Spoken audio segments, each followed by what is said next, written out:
people, estamos en un nuevo video y en esta ocasión estaremos hablando de cuál es el origen de las pinturas o cuáles son los primeros registros pictóricos que se tienen.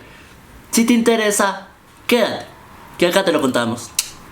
El deseo de supervivencia trajo consigo las primeras manifestaciones artísticas, las cuales entrañan una gran carga de contenido mágico y religioso.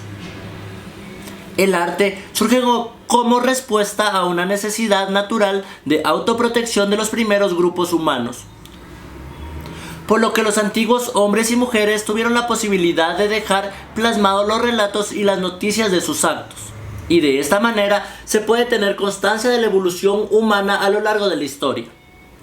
Así tenemos lo que es la prehistoria. Se llama prehistoria al gran periodo de la humanidad de la que carecemos de documentos escritos. En un principio, el ser humano no sabía escribir ni hablar, inventando algún tipo de alfabeto o instrumento de transmisión escrita para dejar testimonio de cómo vivía y de cuáles fueron los sucesos más importantes de su quehacer y su tiempo. La prehistoria, como puede advertirse, no es asunto de épocas, sino de desarrollo cultural.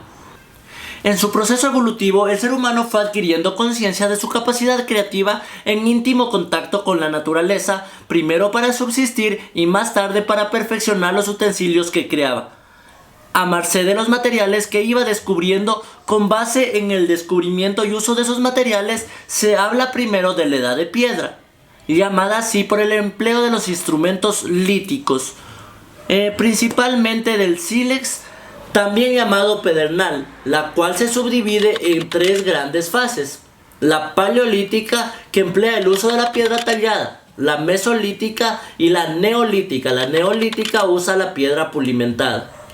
Para que quede un poco más claro, la prehistoria es un largo periodo que abarca desde la aparición del hombre hasta la invención de la escritura. Se divide en los siguientes periodos: paleolítico, mesolítico, que es el periodo de transición entre el paleolítico y el neolítico, que se da en el cuarto milenio antes de Cristo, en la cual aparecieron las primeras ciudades en Oriente Medio, y en Europa empezaron a crear útiles de metal a partir del tercer milenio, por lo que se habla de la edad de los metales. Esta se subdivide en edad de cobre, tercer milenio antes de Cristo; edad de bronce, segundo milenio antes de Cristo; y la edad de hierro, en el primer milenio antes de Cristo. Hay que tener en cuenta que las primeras manifestaciones artísticas del hombre prehistórico están vinculadas a creencias religiosas. Además de la aparición de la agricultura, constituyó un cambio revolucionario en la forma de vida de las personas y por tanto produjo cambios también en el arte. El arte paleolítico.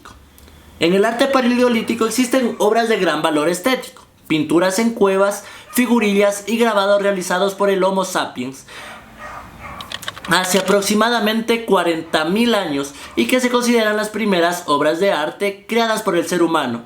Entre principales yacimientos pictóricos pueden citarse las cuevas de Altamira en Santillana del Mar, España. La técnica empleada para la ejecución de estas pinturas admira por su sencillez y por su factura. Además, esto le ha dado una larga perdurabilidad. Los instrumentos usados para extender los colores eran los dedos de los autores o pinceles elaborados con cerdas. En ocasiones se servían de un buril para contornear la figura a modo de un rudimentario esgrafiado. Para crear los colores utilizaban la grasa animal como aglutinantes, a la que añadían diferentes pigmentos. Se sabe por investigaciones actuales que los productos más empleados eran el óxido de manganeso para obtener tonalidades negras violáceas y el óxido de hierro, que ofrecía una gran gama entre rojos y ocres. También se usaba el carbón y en algunas ocasiones la sangre.